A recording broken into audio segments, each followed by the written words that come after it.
A rancher buys a girl in chains, believing she's just a housekeeper.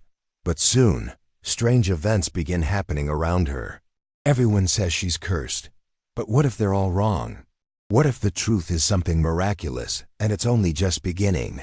Thank you so much for watching and for all your comments. Let me know at the end if you like the story, and where you're watching from, and why you're following this. The scorching summer sun beat down on Redemption Creek, a small frontier town nestled in the rugged terrain of Wyoming Territory in 1876. Dust swirled in the dry wind as Thomas Blackwood, a 40-year-old rancher with weathered skin and calloused hands, rode his chestnut mare down the main street. His ranch, the Double B, had prospered over the years through his relentless work and determination after arriving with nothing but dreams 15 years prior.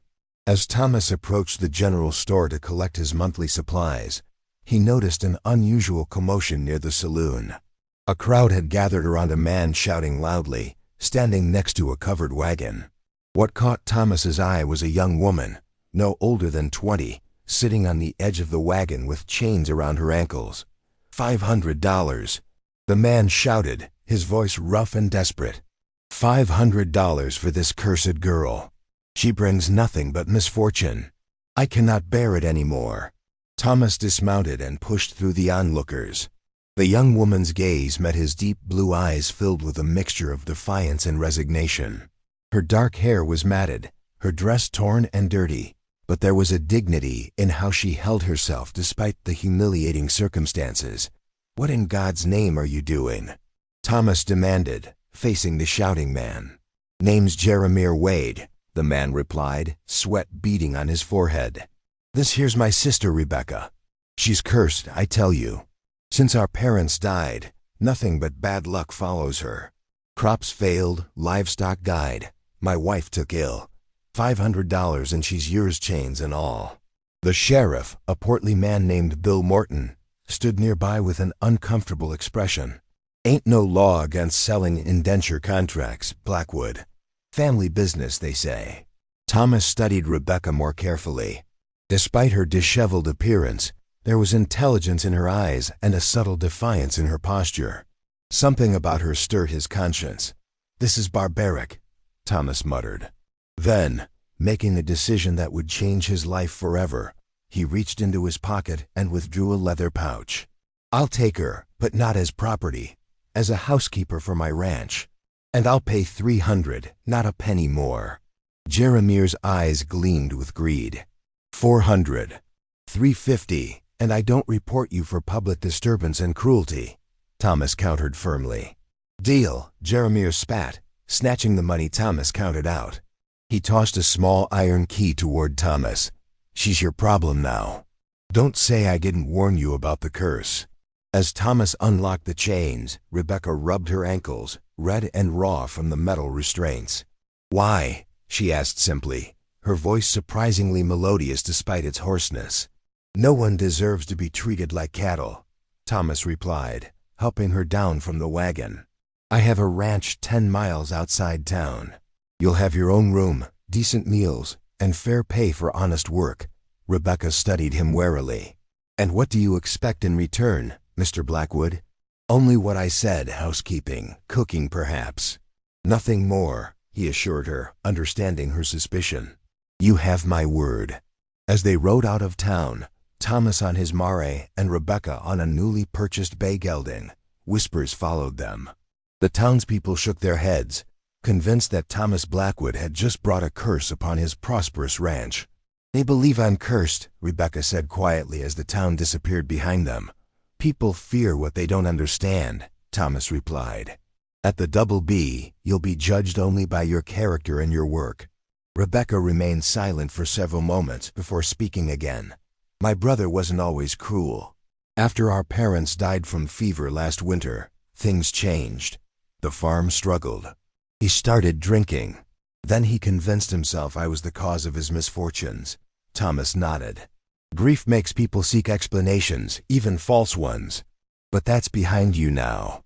As they crested the final hill, the Double B ranch came into view, a handsome main house, sturdy barn, bunkhouse, and vast stretches of grazing land with cattle dotting the landscape.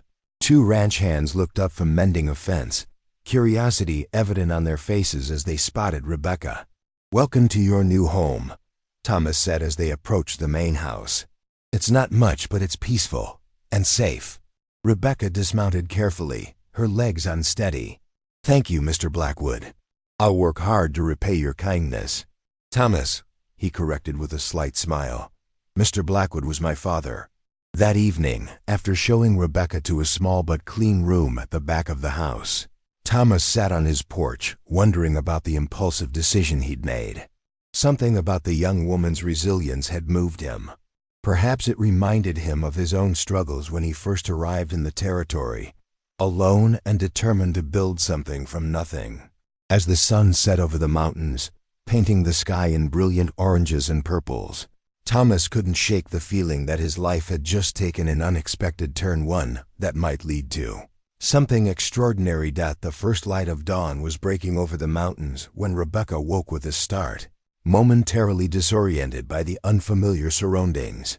The small room with its simple wooden furniture and clean linens was a stark contrast to the squalid conditions she had endured for months. She touched the fading marks on her ankles, a reminder of the chains that had bound her until yesterday. Rising quickly, she washed her face in the basin. Dressed in the clean clothes Thomas had provided, simple but well-made, and made her way to the kitchen. She was determined to prove her worth immediately. By the time Thomas entered the kitchen an hour later, Rebecca had a pot of coffee brewing, biscuits baking in the oven, and was frying bacon and eggs with practiced movements. "You didn't have to start so early," Thomas said, surprised by the domestic transformation of his usually barren kitchen. "I wanted to," Rebecca replied simply, serving him a plate. "It's the least I can do." Thomas took a bite of the biscuits and nodded appreciatively. "These are better than anything I've managed in years." A hint of a smile touched Rebecca's lips, the first Thomas had seen. "My mother taught me to cook when I was very young. Said a woman should know how to turn simple ingredients into something special." Over the next few weeks, Rebecca settled into life at the Double B, the ranch hands initially suspicious of the cursed girl, gradually warmed to her as she proved herself hardworking and kind. Old Jim, the cook who prepared meals for the hands in the bunkhouse, especially took a liking to her, teaching her recipes he'd learned during his travels. One evening, as Thomas returned from checking the northern pastures, he found Rebecca sitting on the porch, mending one of his shirts with precise stitches. The setting sun cast a golden glow over her features, and Thomas was struck by how much healthier she looked already, her cheeks fuller, her hair now clean and shining, braided neatly down her back. "May I join you?" he asked, settling into the chair beside her when she nodded. "I noticed something today," Rebecca said after a comfortable silence. "The vegetable garden behind the house, it's overgrown, but has good soil. With some work, it could produce enough to feed everyone through winter." Thomas smiled ruefully. "My wife started that garden. After she died in childbirth 7 years ago, I couldn't bring myself to tend it. Our daughter didn't survive either." Rebecca's hand stilled. "I'm so sorry, Thomas. I didn't know." "How could you?" he replied gently. "It's not something I speak of often." "Is that why you helped me?" Rebecca asked softly. "Because you know what it's like to lose everything?" Thomas considered her question. "Perhaps. Or maybe I just couldn't stand by and watch an injustice. Either way, I don't regret it." The next morning, Thomas found Rebecca already at work in the old garden, pulling weeds and turning soil. Without a word, he fetched another tool and began working alongside her. They worked in companionable silence until the midday sun grew too hot. As weeks turned into months, the ranch flourished under Rebecca's careful attention to the household. The vegetable garden thrived, providing fresh produce that improved everyone's meals. Thomas noticed that even the ranch hands worked more efficiently, perhaps motivated by the improved food and the pleasant atmosphere Rebecca created. But not everyone welcomed Rebecca's presence. When Thomas took her to town for supplies one Saturday, whispers followed them through the general store. Mrs. Patterson, the shopkeeper's wife, deliberately dropped Rebecca's purchases on the floor instead of handing them to her. "We don't serve those who consort with dark forces in this establishment," Mrs. Patterson hissed. Before Rebecca could respond, Thomas stepped forward. "Mrs. Patterson, I've known you for 15 years. You know me as a God-fearing, honest man. Miss Wade is under my protection and employment, and I vouch for her character. Whatever rumors you've heard are nothing but malicious gossip." The woman faltered under Thomas's steady gaze. "But her own brother said—" "Her brother was a cruel man who mistreated her," Thomas interrupted firmly. "I won't stand by while good Christian folk perpetuate his slander." As they rode home, Rebecca remained quiet, her expression troubled. "Don't let their ignorance hurt you," Thomas said finally. "Small minds fear what they don't understand." "It's not that," Rebecca replied, her voice barely audible over the horse's hooves. "I'm worried the rumors will damage your standing in the community. Perhaps I should move on, find work elsewhere." Thomas reined his horse to a stop, forcing Rebecca to halt beside him. "Is that what you want, to leave?" Rebecca met his gaze, her blue eyes searching his face. "No," she admitted. "For the first time since my parents died, I feel safe, like I belong somewhere." "Then it's settled," Thomas said firmly. "The Double B is your home for as long as you wish it to be. Let the gossips talk. They'll find something new soon enough." That night, as a fierce thunderstorm rolled across the plains, Rebecca stood at her window, watching lightning illuminate the landscape. The rain came as a blessing after weeks of dry heat, promising relief for the parched land. A particularly loud crack of thunder startled her, and for a moment, she was transported back to her brother's wagon, chained and exposed to the elements. She wrapped her arms around herself, fighting the memories. A soft knock at her door pulled her back to the present. Thomas stood there with a steaming cup of tea. "Thought you might like this," he said, offering the cup. "Storms can be unsettling." Rebecca accepted the tea gratefully. "Thank you. Not just for this, for everything." Thomas nodded, understanding the deeper meaning behind her words. As he turned to leave, Rebecca called after him. "Thomas, I've never believed I was cursed, but sometimes strange things happen around me that I can't explain." He paused, looking back at her with curiosity rather than fear. "What kind of things?" Rebecca hesitated, then shook her head. "It's nothing. Just my imagination, probably." But as Thomas bid her good night and returned to his room, Rebecca stood by the window again, watching as the storm gradually moved eastward. What she hadn't told him was how, as a child, she had sometimes known things before they happened. Like the day she'd begged her parents not to go to town because she'd dreamed of an accident, only to have them dismiss her fears. The accident had happened just as she'd foreseen. She sipped her tea, wondering if she would ever be brave enough to share these experiences with Thomas. For now it seemed safer to keep such things to herself. The fragile peace she'd found at the Double B was too precious to risk. Autumn painted the Wyoming landscape in brilliant hues of gold and crimson as the Double B ranch prepared for the coming winter. The harvest from Rebecca's garden had been abundant, with rows of preserved vegetables now lining the pantry shelves. The cattle had been moved to the lower pastures, and repairs to the buildings were nearly complete. Thomas watched from the corral as Rebecca hung laundry on the line, her movements graceful and efficient. In the 4 months since she'd arrived, she had transformed not only his household, but also, he reluctantly admitted to himself, his heart. The loneliness that had been his constant companion since Maria's death had gradually receded in Rebecca's presence. "You're sweet on her, ain't you?" Old Jim's gravelly voice interrupted Thomas's thoughts. Thomas turned to find the weathered cook leaning against the fence beside him, a knowing smile on his lined face. "She's a fine housekeeper," Thomas replied evasively. Jim chuckled. "I'm old, not blind. Way you look at her says plenty." Before Thomas could respond, shouts erupted from the direction of the main road. 2 riders approached at a gallop, one of them waving urgently. "Fire at the Wilson place," called Luke, one of Thomas's youngest hands. "They're asking for help. It's spreading fast with this wind." Thomas immediately sprang into action. calling for the men to grab shovels and blankets. The Wilson Ranch lay 3 miles east, and a wildfire could devastate multiple properties if not contained quickly. As the men prepared to ride out, Rebecca approached Thomas with a determined expression. "I'm coming too." "It's too dangerous," Thomas objected. "I can help with the children and the injured," she insisted. "Mrs. Wilson has 4 little ones.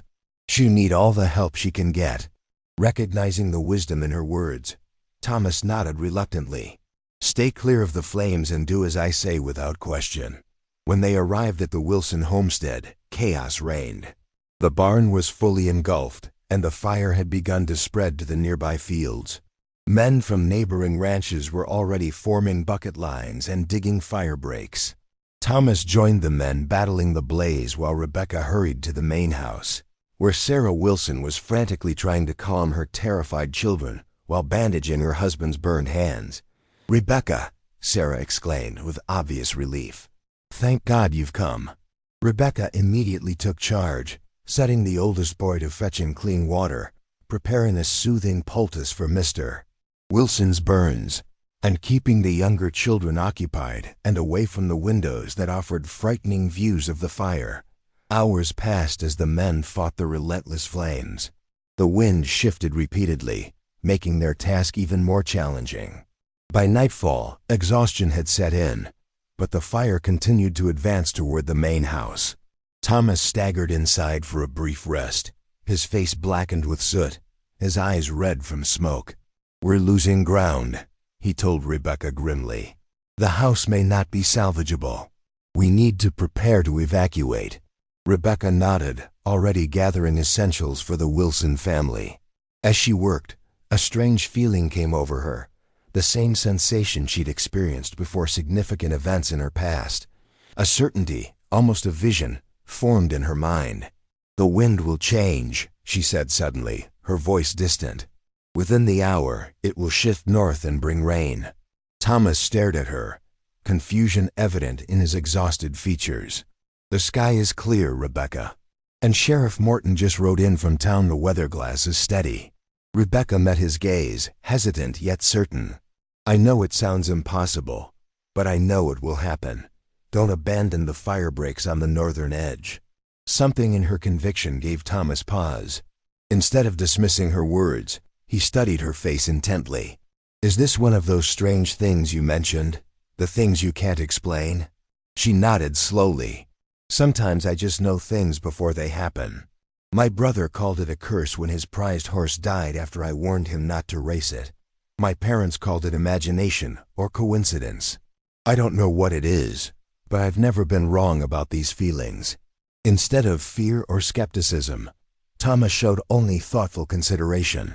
"I'll have the men maintain the northern line," he said finally. "Not because of any premonition, but because it's prudent to cover all possibilities."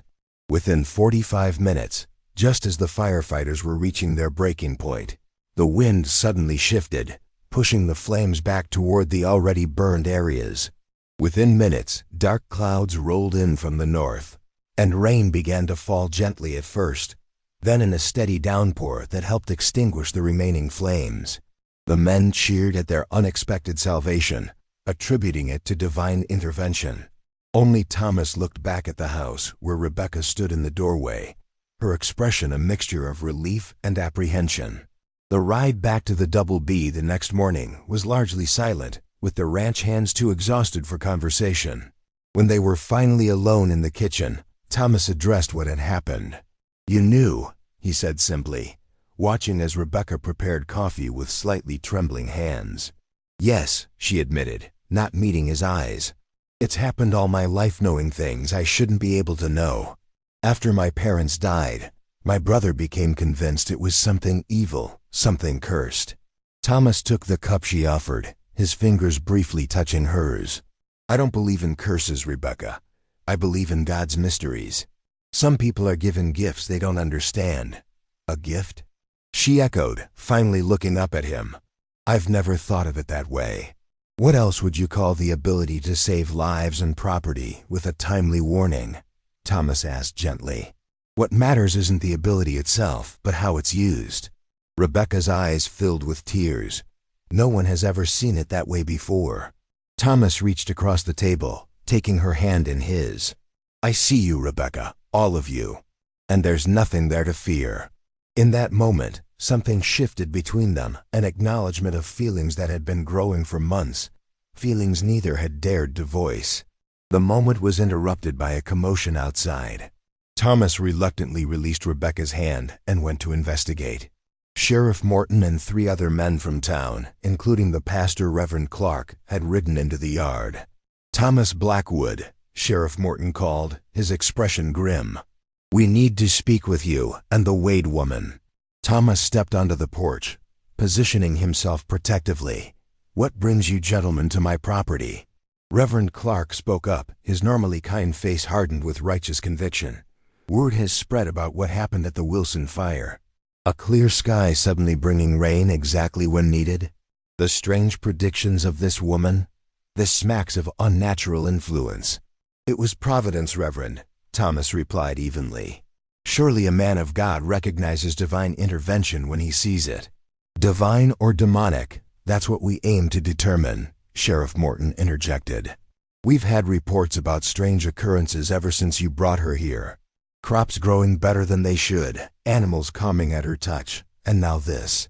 The town council has concerns. Rebecca had emerged onto the porch, her face pale but composed. What exactly are you accusing me of, Sheriff? Nobody's making accusations yet, Morton replied, though his tone suggested otherwise. But the council has requested you come to town for some questions, just to clear things up. Thomas stepped forward. Rebecca is under my protection. Any questions can be asked right here. One of the other men, Franklin Davis, the town banker, spoke up. Thomas, be reasonable. There are procedures for handling situations like this. We're civilized people, not a lynch mob. Civilized people don't persecute a woman for having intuition, Thomas retorted. The tension was broken by the arrival of Adam Wilson, his hands still bandaged from the fire. What's going on here? He demanded. When Reverend Clark explained their purpose, Wilson exploded in anger. Have you all lost your minds? That strange woman helped save my family and my home yesterday. While you sat safe in town, she was tending my children and my burns. If she has a gift for predicting weather, I call that a blessing, not witchcraft. His passionate defense created an uncomfortable silence. Sheriff Morton fidgeted with his hat. We're just responding to concerns, Adam. No harm in asking a few questions. Then ask them another day, Wilson replied firmly. After proper rest and with respect. Not like this riding like a posse. The men from town exchanged glances, their certainty visibly wavering. Finally, Reverend Clark cleared his throat. Perhaps we've been hasty. Miss Wade, I apologize if our approach caused distress. Would you be amenable to speaking with me privately sometime this week, just to put these rumors to rest? Rebecca nodded. I have nothing to hide, Reverend. As the men from town departed, Thomas placed a protective hand on Rebecca's shoulder. Are you all right? She leaned slightly into his touch.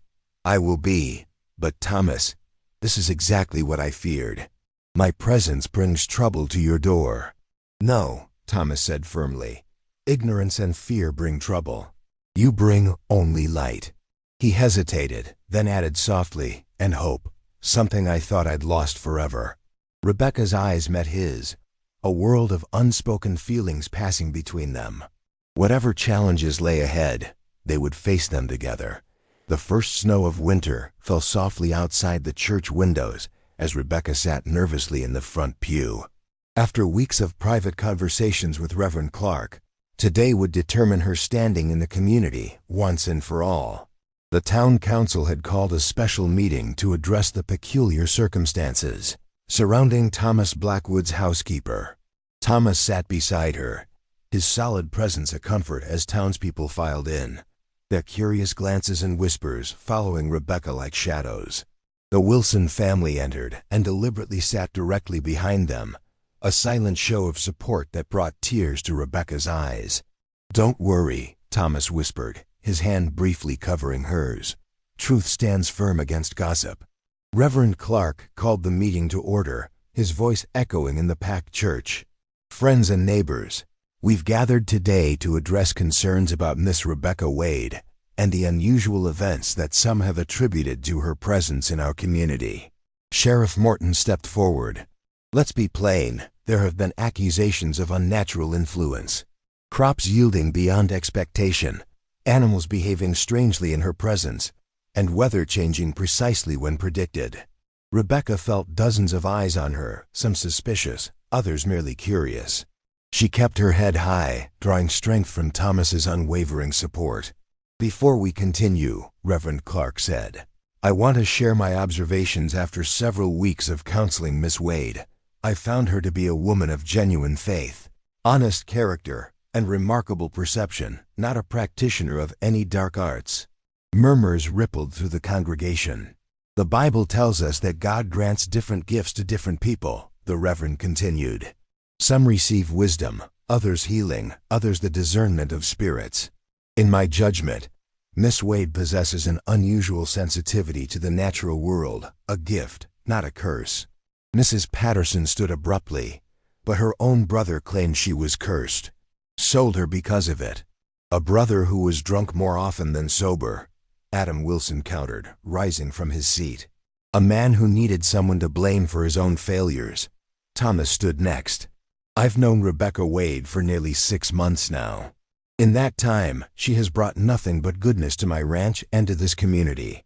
She saved the Wilson family with her warning about the fire. She taught old Jim remedies that healed Bart Cooper's infected leg when the doctor had given up hope." He paused, his voice softening. "What I've witnessed is not witchcraft, but a remarkable intuition, a connection to God's creation that few of us understand. I stand by her completely." Rebecca felt a swell of emotion at his defense. For the first time in her life, someone truly saw her gifts as something other than frightening or strange. Reverend Clark nodded appreciatively. "Thank you, Thomas. Now, Miss Wade, would you care to speak for yourself?" Rising slowly, Rebecca faced the community that had alternately feared and whispered about her for months. Her voice was quiet but clear. "I can't explain why I sometimes know things before they happen. All my life, I've had moments of certainty. Feelings so strong they can't be ignored. My parents didn't understand it. My brother feared it. But I've never used this awareness to harm anyone, only to help when I could." She looked around at the faces watching her. "I understand your caution. The unfamiliar is often frightening. But I ask you to judge me by my actions, not by rumors or fears." A moment of silence followed her words. Then, unexpectedly, Sarah Wilson stood with her youngest child in her arms. "When the fire threatened our home, this woman knew exactly what to do for my husband's burns before the doctor arrived. She calmed my children when I was too distraught to think clearly. And yes, she predicted the rain that saved our farm. If that's a curse, then we could use more cursed people in Redemption Creek." One by one, others stood to speak. Old Jim described how Rebecca had known exactly which herbs would help with Bart's infection. Bart himself testified about his miraculous recovery. Even young Luke mentioned how the skittish new horses calmed at her approach, allowing them to be broken for riding in half the usual time. As the testimonials continued, Rebecca felt a weight lifting from her shoulders, the burden of secrecy and fear she had carried since childhood. Finally, Reverend Clark addressed the congregation again. "It seems clear to me that whatever gift Miss Wade possesses has been used only for good in our community. The Bible tells us to test the spirits, and by their fruits we shall know them. The fruits I've witnessed are healing, compassion, and service." He turned to the town council members seated at the front. "I propose we formally welcome Rebecca Wade as a full member of our community, with all the rights and protections that entails."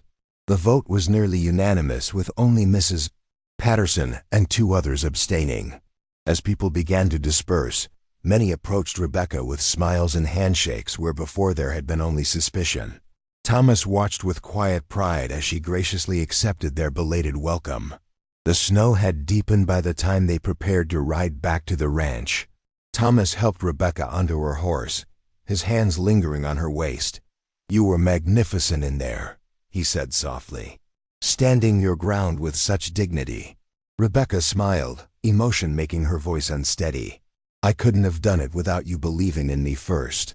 As they rode through the pristine landscape, a comfortable silence settled between them. The Double B came into view just as the setting sun broke briefly through the clouds, casting golden light across the snow-covered buildings. It looks like a painting, Rebecca observed, reining her horse to a stop to admire the scene. Thomas dismounted and approached her side. Rebecca, he said, his breath forming clouds in the cold air, I need to ask you something important. She looked down at him, her heart suddenly racing. These past months with you have shown me what my life was missing, he continued, his voice husky with emotion. You've brought light back into my home and my heart. I never thought I could feel this way again after Maria died. He reached for her hand. I'm not asking you to replace her, no one could. But I'm asking if you might consider building a new future with me. As my wife, not my housekeeper. Rebecca's eyes filled with tears. Are you certain? After everything, the rumors, my strange abilities?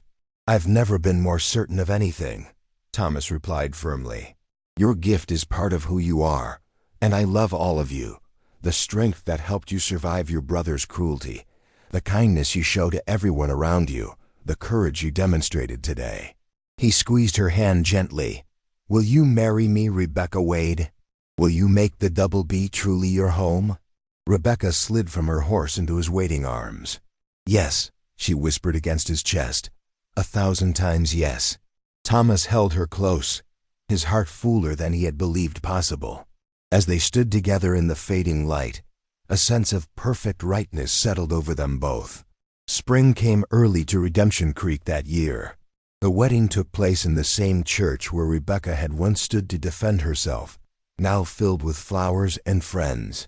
Reverend Clark beamed as he pronounced them husband and wife, and even Mrs. Patterson offered reluctant congratulations at the reception.